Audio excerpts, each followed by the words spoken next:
O'zbekiston G'alaba! do'stlar! Chempionlik! Tarixiy! Tabriklang! Yoningizda kim bo'lsa tabriklang! Qahramonlik bilan Va misli ko'rilmagan qahramonlik bilan O'zbekiston o'smirlar terma jamoasi g'alabaga erishyapti. voy do'stlar, qanday tarix yozildi bu futbolchilar, boshqacha futbolchilar. Osiyoda mana shunday g'alaba qozonishdi. 9 futbolchi bo'lib, bitta taym o'tkazishdi. 2 ta gol urishdi do'stlar. Bunaqasi umuman, masalan, necha yoshli futbol muxlisisiz, sizga savol. Ko'rganmisiz shunaqasini? Ko'rgan bo'lsangiz yozing.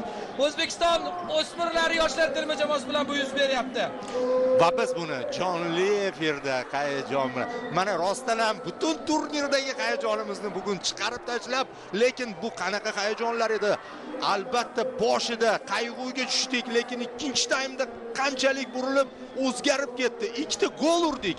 Oxirgi sekundlargacha yotib olmasdan qanaqadir bir futbolga aloqasi bo'lmagan qiliqlarsiz toza o'ynab, toza g'alabaga erishdik.